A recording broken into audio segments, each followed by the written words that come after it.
If you're looking for a new way to support Side Mission, check out Dubby.gg, an energy supplement company trying to make a difference. Make sure to use code SIDEMISSION for 15% off your order. Thank you, Dubby, for sponsoring this episode, and we hope you enjoy.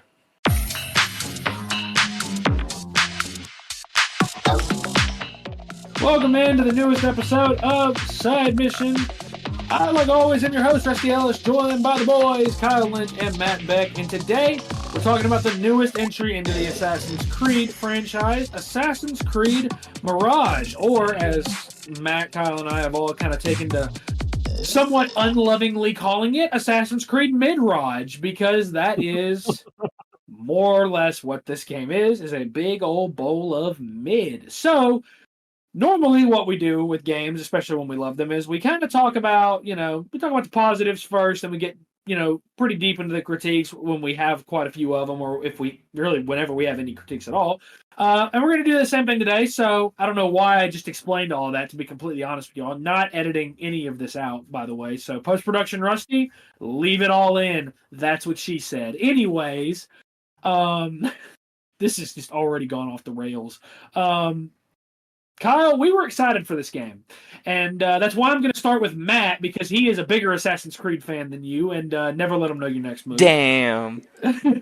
So, Matt, with that being said, there are some positives in this game, and I don't believe that just everything in this game is below average, is mediocre, is bad. I do think there are positives. For one, I think that this is the most Assassin's Creed 2 feeling Assassin's Creed. Now, for better or for worse, I think that's true, for the good reasons and for the bad. I think that in terms of the game being more contained, which is what Ubisoft wanted, this game works for that reason. It's more contained. It's not nearly as intimidating as Valhalla, as Odyssey, and to an extent as Origins. Origins was slightly less intimidating than those last two titles because it was still relatively contained, all things considered, compared to those last two entries.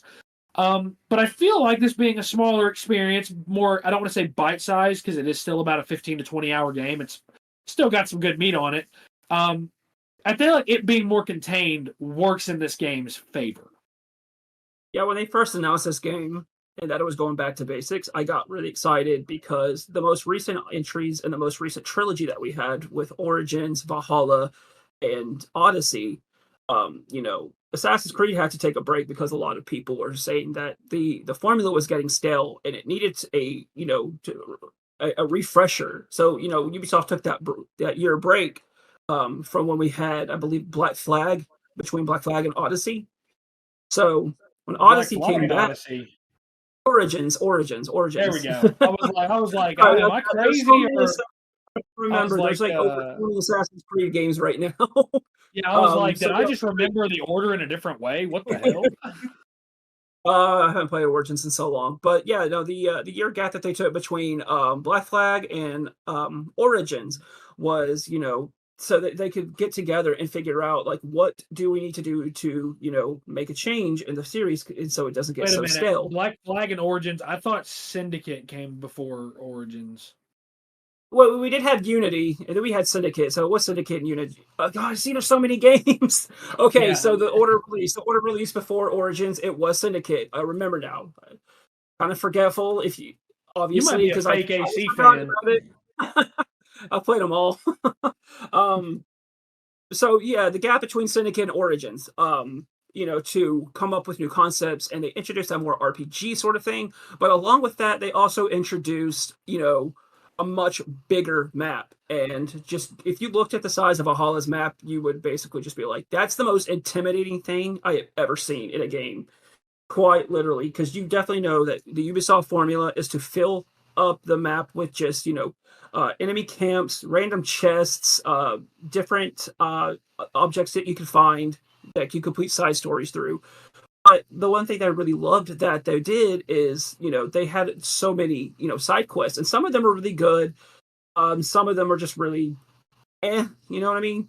And so with Mirage, it's going back to the basics that we are so used to from Assassin's Creed 1 to Brotherhood, Revelations, and that is the focus on being an assassin. So when they first announced it, and they showed that the character that we were playing as is Bassem, if you played Valhalla, you know who he is. He's basically Avoy or whatever her name is. I can't forget. Eivor, yeah. Eivor is basically her introduction into the you know the the fact that the Brotherhood is a thing. This is her introduction that they exist, the Hidden Ones. And so it was kind of cool that they decided, especially with the way Valhalla ended, it was kind of cool to see, the origins of Basim. So I thought that was a great way to go back to the basics and introduce a new character, but not so new that if you didn't play the original trilogy, that you know where he's from. And then like one of the first things that I did when I started my game and I got through the beginning stuff was I pulled up that map and I saw that it was very contained. It takes place in uh, Baghdad. Yeah, So Baghdad, yeah. that was a great setting because if I remember the first game took place in during the Crusades in the Middle East. Um, so it definitely harkens back to its origins. In fact, that there's a really cool little Easter egg is you can change the filter in Valhalla. You can change the filter in Mirage to actually look like the filter that you got in the first Assassin's Creed, where it looked a little bit more. The color wasn't as blooming. It wasn't as vibrant. It was just kind of white. Yeah. It's like white and bluish. So I thought that was really cool. And like what this game does is its strong points is not so much the story here, which we'll touch into that here in a little bit, but the fact that to me the parkour felt good. Finally being able to climb up and assassinate an enemy of any type, regardless of my level compared to it, and it was just an instant kill, which they did kind of fix that in Valhalla, but with Origins Odyssey, I had that complaint.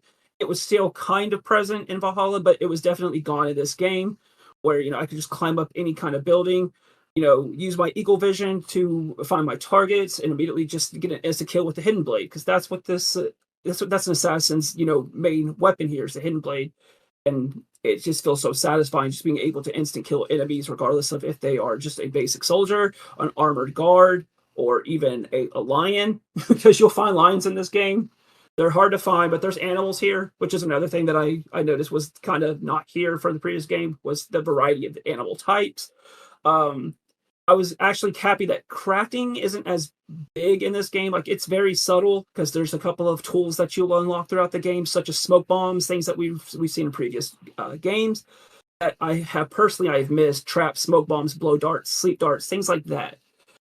So they definitely it did reignite my love for this franchise because I finally felt like an assassin again.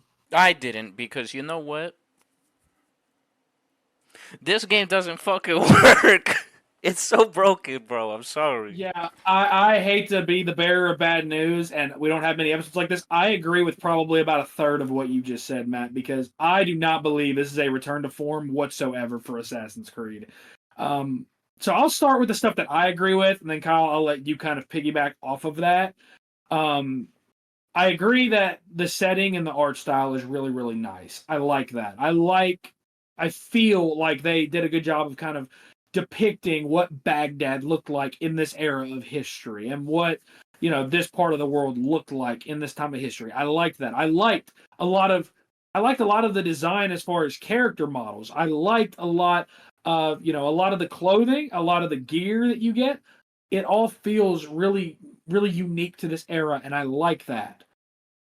Unfortunately, that's probably the last thing that I really liked about this game. I was not I giving this game a 7, which is what I'm going to ultimately give it, spoiler alert, is me being incredibly generous and me not using the anger that I had this morning when the game decided to break and not allow me to progress because it decided to throw 7 or 8 additional enemies into an area that in no guide, no tutorial, no nothing was in online. So, Kyle, I'm going to start with the parkour because it's the first thing that Matt said that I disagree with. I think the parkour is absolute dog shit in this game. I think it's clunky. I think it's PS3 era. I think it does not work in 2023. You can build on it from there. For me, the parkour was very clunky in the sense that, like, I would try and walk across a beam or go, to jump over somewhere, and half the time my guy didn't want to go in the direction I wanted to walk, or he wouldn't jump when I was trying to tell him to jump, or like when I was trying to very clearly scale up a wall, sometimes he just wouldn't go up. He just wouldn't grab onto things. And I was like, okay, well, I guess I'll try going to the left and going up. And no, it turns out you can only climb up half the place. And it honestly, the game was just very broken to me, like natural Ubisoft games are. Um, I think that keeping the game more condensed was great because Valhalla and Odyssey and all, the three games that came before this, I think were not everybody's favorite because they were way too big and it really took away from what everybody says that they like about Assassin's Creed. And I have only played Valhalla and only played this one, and I was excited for this one because I was like, okay, I'm gonna get to actually see what it's like, to play an older Assassin's Creed game, but it's still being relevant. And it just you can see that it was a $50 game. It was definitely they definitely cut corners and it was cheap. The facial expressions are what bother me the most though, because when they're reacting to something, they almost have no expression on their face, and it makes no Yeah, sense. those were bad. Yeah. Yeah, I hate it in every game that does it. It's just like, dude, after I've seen, current gen games that really utilize that technology, it's so apparent when you play a game without it. It's very, very. I mean, it's ugly.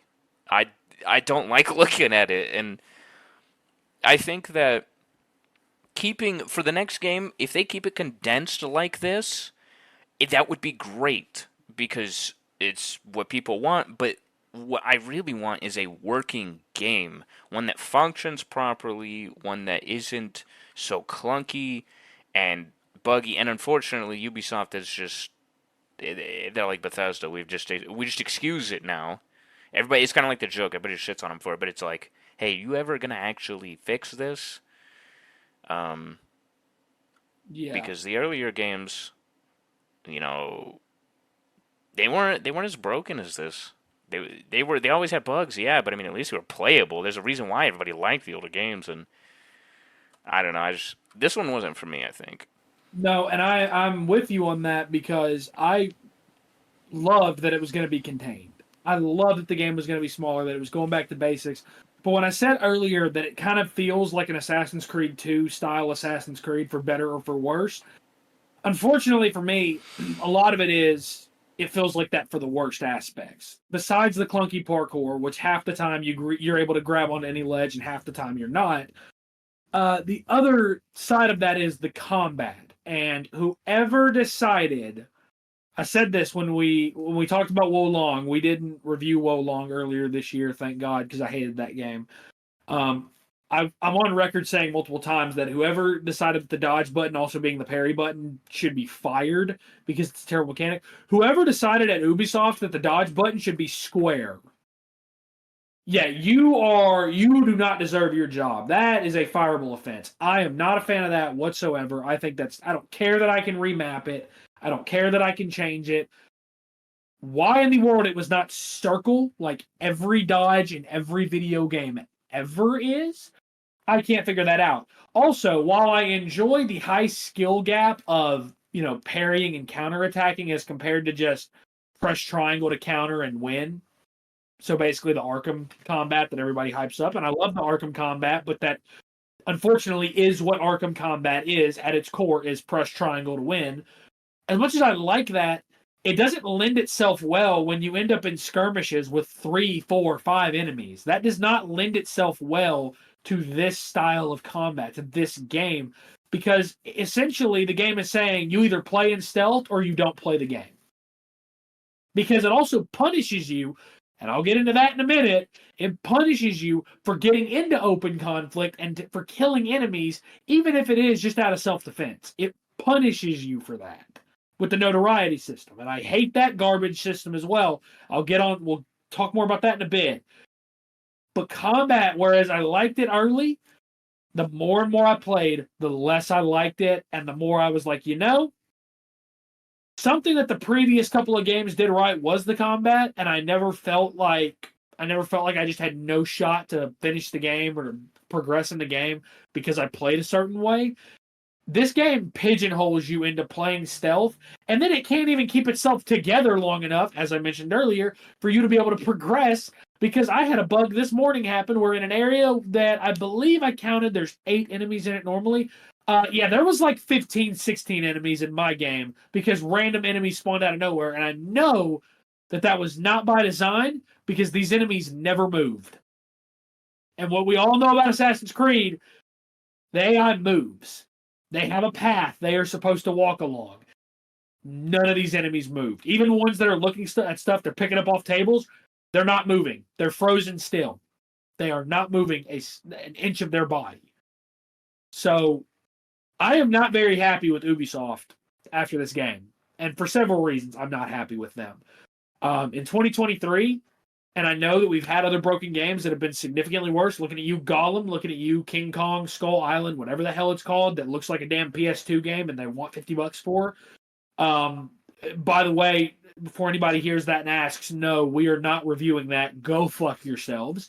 I know that we've had worse, but a studio with the budget, with the resources that Ubisoft has, yeah, there's no excuse for it from you. The same thing with Bethesda. I don't think it's that we excuse it. I think that we've gotten to the point where we just expect it. We get to the point where we just expect it. Oh, Ubisoft game. Half of it's broken. Just kind of par for the course at this point. So, Matt, you mentioned having a few complaints about glitches and kind of technical stuff. I'll let you go ahead and talk about what you experienced. You played the most of this game compared to me and Kyle. So, what kind of technical issues did you run into?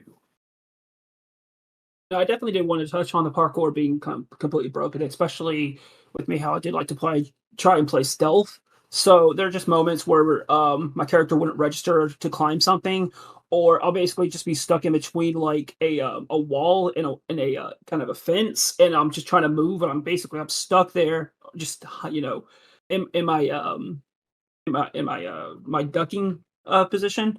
So now that it definitely did have its issues with the parkour. Sometimes it didn't just register if I jumped over something, or if I tried to jump onto a beam or like a line. I would basically just jump at it, but I would not catch it. Combat was also something that I didn't really care about. In fact, I found myself using the tools more during combat, putting enemies to sleep, using the smoke bombs to disguise myself, things like that, because I just wanted to avoid combat as much as I could. Another thing that I have issues with the notoriety system is the fact that if you are, if you're being searched for or something like that, you cannot progress until the enemy stop looking for you. I'm glad I'm not the only one that hates that. I'm glad. And the game had issues where they wouldn't stop searching for me. I literally stood in this little curtain hiding thing, I can't even think of what it's called, for 5 minutes, and it wouldn't end. Especially if you hit the highest notoriety, and it sends this specific enemy type, and he does not stop looking for you. He's also the hardest one to fight. I had to basically just cheese him sometimes and run away, fast travel to a far end of the map. But then again, I think if you are at a high thing, I don't think you can fast travel unless they stop looking for you. So it definitely broke the immersion for me as far as like just trying to progress the story. Another issue that I had is sometimes quest items such as keys or documents that I'm trying to look for will not spawn. They're not there. I had to turn off the game, sometimes even turn off my PlayStation 5 and then turn it back on and restart the mission, and the item would be there. My other complaint is in some missions, if you die, it sometimes sets you completely back to the beginning of the mission, no matter how much progress you made in that mission. And that alone is frustrating, because even one of the first ones that I had to do, where I had to jump into this pool of water, swim under it to go underneath the walls of this structure that I am trying to, find a certain character to have a conversation with them, or just to do anything in that mission, I had to restart it every single time that I was killed. And early on, I got killed a lot because I didn't quite comprehend the battle system that much, as far as just hitting L1 to block. If they glow red, you have to dodge, things like that. But sometimes when I'm dodging, my character will roll in. I'm dodging away from the enemy or to the side to get behind them, especially the bigger armor guys, because you can only attack them from the back. But my guy would roll straight into the enemy and get hit. Yeah. So Yeah, I there's feel there's that. a lot that this game was very frustrating. It was probably one of the more frustrating games to hit to the ending. To be honest with you, Yeah. So on the notoriety system, I think that that's a dog shit system, if I'm being honest. And this might be I'm not gonna lie, guys. This might be one of those episodes where I have to throw up a damn disclaimer before the W ad. Which shout out to W, sponsor of Side Mission. This might be a disclaimer. This might be one of those where I have to record a disclaimer of, hey, we cuss a little bit more in this episode. Yeah, that's because this game just made me this angry at certain points. The notoriety system is god awful. And a system like that should not exist in games. Like, I'm not a fan of, oh, you got caught while in stealth because our game bugged out and you had to defend yourself. Sorry, now because you got caught and you had to kill some people, you can't progress the story until you get your notoriety down. I think that's garbage. I think that if my notoriety is at max, sure. At that point, I understand. But if it's just filled up one bar, I don't think I should be able to progress. I don't think that should hinder me. And I don't know, like, to me, I don't care that ripping up the posters is easy. I don't care that bribing someone is easy when it's not, because I stupidly early in the game bribed somebody with one of my power tokens, and then other times I could have used my power tokens that would have helped me more. I was out of them because of that. So I don't like that. Also, why can't I just bribe using normal currency? Why do I have to use a special token to bribe? That's kind of dumb. I hated that token system so much. Token system I'm not a fan of at all. And there's not a lot in this game that I am a fan of. I think the game is beautiful to look at, but something that we've not really touched on much, and I'm going to touch on it now. Kyle brought it up. The facial animations. What are we doing, Ubisoft? What are we doing? You've got them 30 minutes into the game, a big key plot point happens. I'll just fucking say it because if you're listening to this, you've probably seen it. Your friend Nihal kills the Caliph to save Basim, to save him. And he has this reaction when he finds out that because of their actions, a bunch of people, a bunch of their friends have been killed. He has this reaction where he's screaming, he's yelling, and on the look on his face, looks like he does not give a shit whatsoever. There's no animation, and it's terrible. You have resources, Ubisoft. You are better than this. What are we doing? Go ahead, Matt. I was just gonna say they look like wax figures sometimes. Yes. Yeah. Yes. And what about when, they had that whole fight, that didn't make any sense because I was like, okay, so let's say that she didn't do that. You'd be dead. Why are you mad at her? It felt like such a forced conflict. Yes. Between them, I hated it. Like, it was like if she didn't kill him, you'd be dead. He was, and also like you said, when we were in a party one time, why if she didn't want, or if he didn't want her to kill him, then why was he reaching for his knife? Exactly. And listen, I want to go ahead and say, because I had a very, very dedicated listener to this podcast, and we love him very much, I got to hoe Tom a little bit. Because his response was, it's a trauma reaction. He's mad at himself and he lashes out at her. And sure, that explains it a little bit. But to me, being mad at yourself and lashing out at somebody else, as somebody who has done that, and I will say that I will own that myself. Anytime I've ever done that, I look back and I'm like, man, that was a stupid reaction. That was a dumb reaction that made no sense. I should not have reacted in that way towards that person. Like, if you did not want her to kill the Caliph, you should have not. You reaching for the knife doesn't really help your cause here, buddy. And I don't believe that I don't believe a small woman knocking out a big man. I don't believe that's as easy as, oh, that's the simple answer. Just knock him out.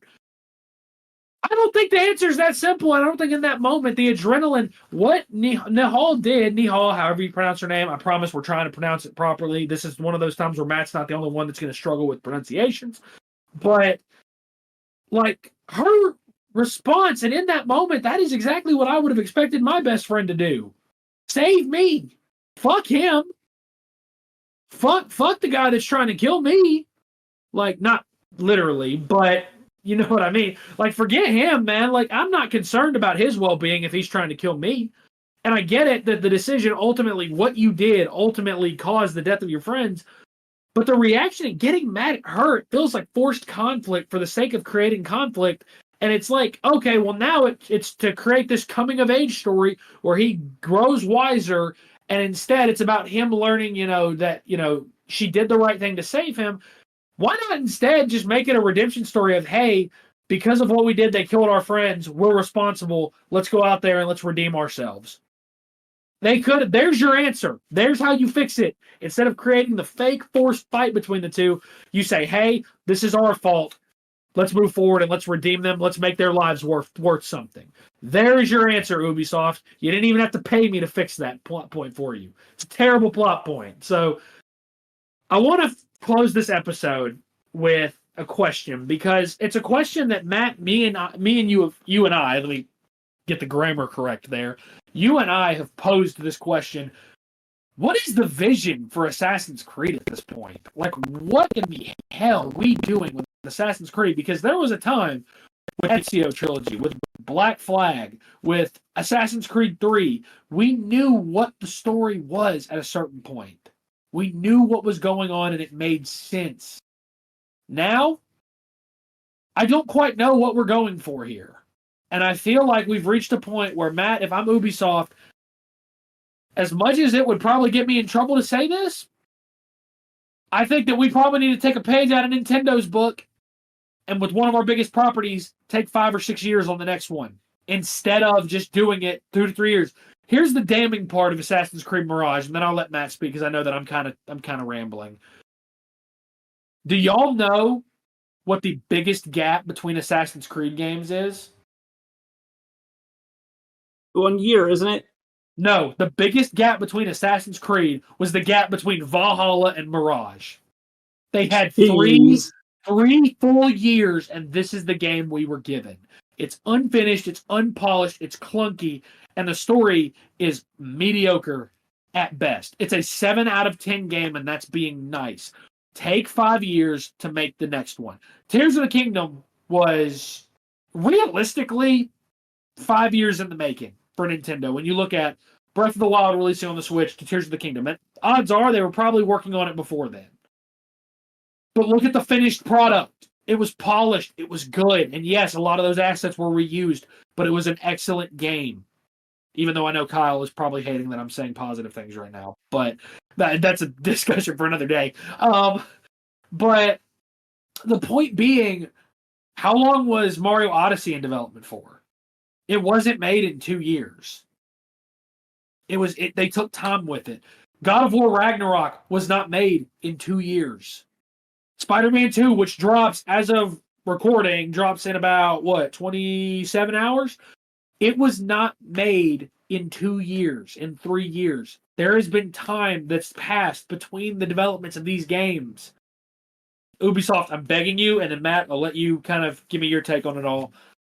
Take your time with your next game and don't force it out to meet a quota. And do the same thing with Far Cry, by the way. My opinion on Far Cry 6 has not aged well. So, please, Ubisoft. Matt, go ahead. Give me your take on all of this. Yeah, I don't really know what direction Ubisoft is going anymore. With the original trilogy, which is the Desmond trilogy, it made sense in a way, even if you were talking about the more like alien creatures that you discovered with the Apple of Eden's existence and all these other artifacts that are basically from a past race that were just these super advanced technological beings. Then come along with, Origins was supposed to be the explanation of the origins of the Brotherhood. It did that story really well. It didn't really have too much focus on those, that ancient race, but it was still hints here and there. Then, for me, I completely lost it with Valhalla when they decided to go talk about how the Greek gods basically, knew Ragnarok was coming, so they created this type of machine that split their bodies, or that basically split them into these characters. Like, for instance, Basim is Loki, and Avoy is Eivor. Jesus Christ, Matt. I know.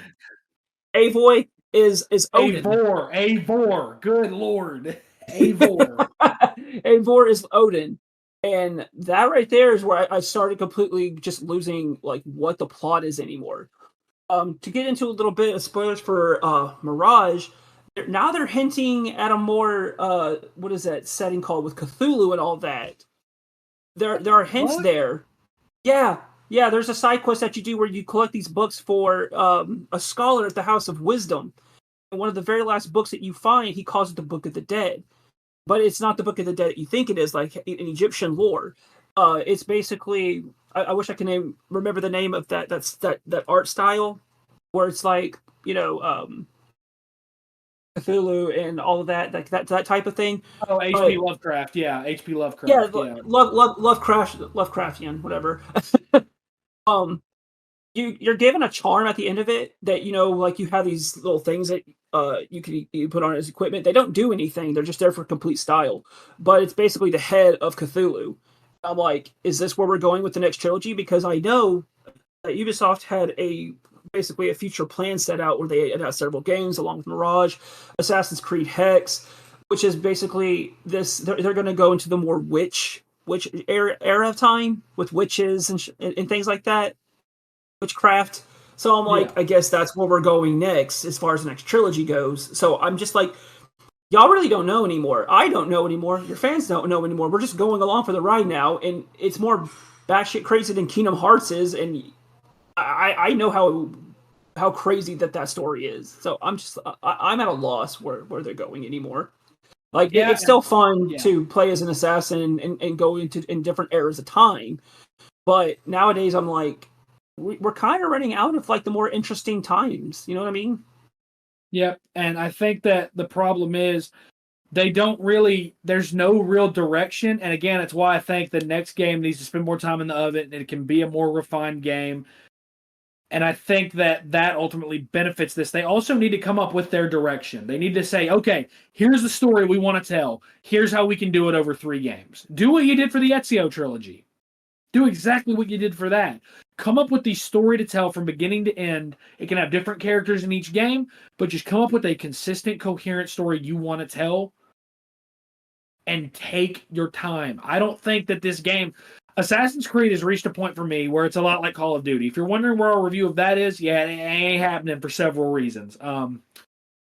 Not going to get political on this podcast whatsoever, but yeah. It's reached that point for me, though, where for me, it's not a big release.